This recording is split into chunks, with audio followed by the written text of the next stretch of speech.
Hi, welcome to my web series. So today we're going to talk about the system that I use for my book. It's the mapping system, which helped me develop my characters again, because all the other books that I had, which I had a handful, I was able to use maybe one or two characters because I really focused on the story. Except for The Incredible Fly, which was a mixture of a bunch of stories. But again, it did focus on the stories. It really didn't talk about the characters um, specifically. So this novel actually talks about like a handful of characters in one story, and each of them has their own story. So it's a little more complex. That's why I said I use a mapping system, because it really helped me um, delegate what to do and when to do. Okay, so first thing first, talk about my characters. First character is Melanie. Now, she is the shop girl, and she sells jewelry once a year. Now, when you start reading the book, you're going to see how it comes to play. He has, again, the story itself is about a cargo ship between Florida and the Pacific. And they're stopping near Hawaii and Australia and Auckland. They're picking up rice and rich rock. They're dug to be used for housing development, etc., etc. Now, for every shipperman out there who knows what I'm trying to say is that this is one of those types of jobs used for these types of developments. Okay, we'll leave it at that. So again, one of the characters that comes into play is Melanie. She is a shop girl. She sells jewelry once a year. She again is the captain's best friend. Now, the main character, Captain James Doom, he's not the main character, but he is the captain. Now, he decides to take on this shipment. He decides to take on this job, and again, decides to hire the crew. Him coming from an educational and experienced background, he has the ability to find people that can handle that type of a job. The next character is a young boy named Harry Littles. Now, Harry Littles is everyone's little baby brother.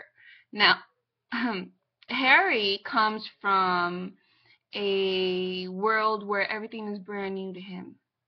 He sees everything as if he has never seen it before in his life. And so the captain hiring him takes him on as more like a son, uh, if you can imagine that.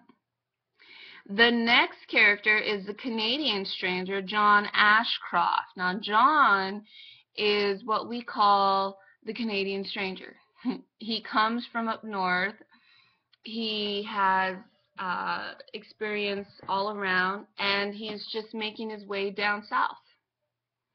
The ex-Marine, Lautner James, is the ex-Marine. He's the guy that's looking for a job, a shipment job. He's looking for that quick money.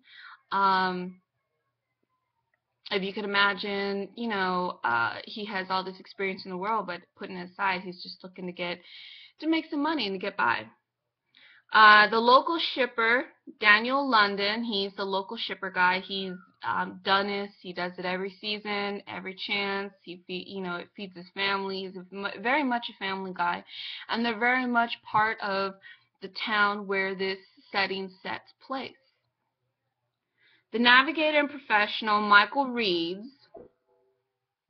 Now, he is not hired on as a navigator and professional, and actually you'll see later on in the story that he's able to start to use his skills to help out in the crew. So he's actually just hired on as help, but he is a navigator and professional, experience with navigating navigating on sea, excuse me. All right. So the shipperman, Jason Reidner, now he is the captain's best friend. He's introduced in the beginning of the story as his best friend. He helps him put the crew together. He helps him with everything that he needs from start to finish. And then, of course, there's the dead friend Sandra, which you'll see why we call her the dead friend.